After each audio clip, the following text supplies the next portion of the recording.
வங்கக்கடலில் உருவாகும் புயல் தமிழ்நாட்டின் கடற்கரையை நெருங்கும் போது ஆழ்ந்த காற்றழுத்த தாழ்வு மண்டலமாக மாறும் என்று வானிலை ஆய்வு மையம் கூறியிருக்கிறது.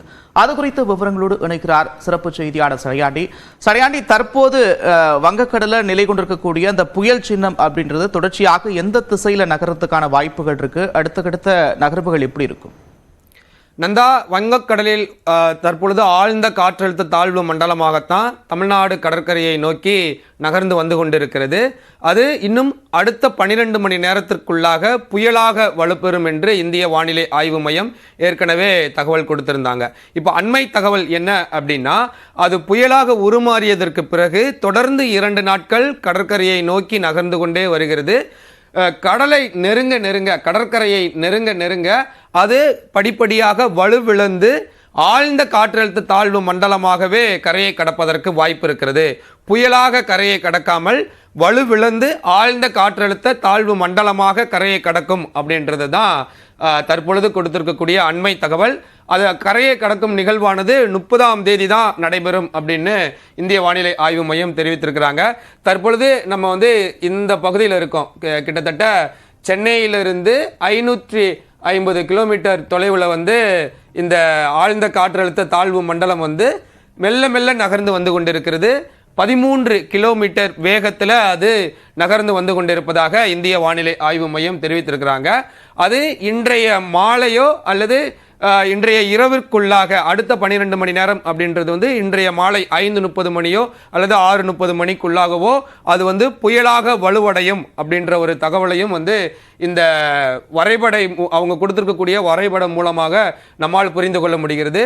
டீப் டிப்ரெஷன்ல இருந்து சைக்ளோன் ஸ்ட்ரோம் புயலாக உருமாறுவது அப்படின்றது 27ஆம் தேதி யூடிசி படி 12 மணிக்கு அப்படின்னா நம்ம இந்திய நேரப்படி மாலை 5:30 மணிக்கு அது புயலாக வலுவடையும் அப்படின்ற ஒரு தகவலை கொடுத்திருக்கக்கூடிய வரைபடம் மூலமாக நம்மால் புரிந்து கொள்ள முடிகிறது.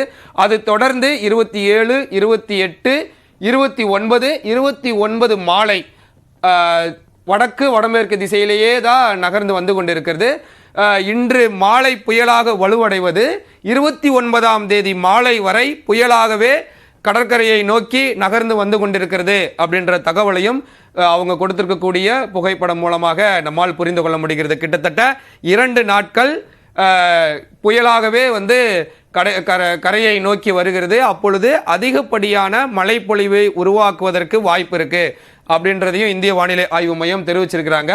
அந்த 29ஆம் தேதிக்கு பிறகு 30ஆம் தேதி அந்த 29ஆம் தேதி இரவு பொழுதுல அது கரையை நெருங்கும் பொழுது படிப்படியாக வலு குறைந்து ஆழ்ந்த காற்றழுத்த தாழ்வு மண்டலமாக உருமாறும் அப்படின்றதையும் இந்திய வானிலை ஆய்வு மையம் கொடுத்திருக்கக்கூடிய அந்த புகைப்படம் நமக்கு உணர்த்துகிறது. இப்போ எப்படி இருக்கு? இன்னும் புயலா உருவாகல. இப்போ எப்படி நம்ம ஆழ்ந்த காற்றழுத்த தாழ்வு மண்டலமாக மெல்ல மெல்ல நகர்ந்து வந்து கொண்டிருக்கிறதோ அதே போல்தான் கரையை கடக்கும் பொழுது ஆழ்ந்த காற்றழுத்த தாழ்வு மண்டலமாக வலுவிழந்து கரையை கடக்கும். அப்போ ஆழ்ந்த காற்றழுத்த தாழ்வு மண்டலமாக வலுவிழக்கும் போது என்ன நிகழும் அப்படின்னா, பெரிய அளவில் காற்றினுடைய வேகம் இருக்காது.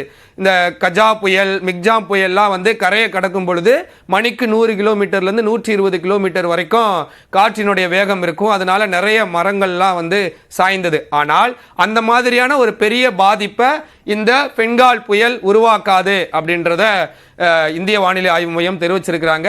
காற்றினுடைய வேகம் 50லிருந்து 60 கிலோமீட்டரோ அல்லது 50க்குள்ளாகவோ தான் இருக்கும். ஆனால் மழையினுடைய அளவு எந்த விதத்திலையும் குறைவதற்கு வாய்ப்பு இல்லை.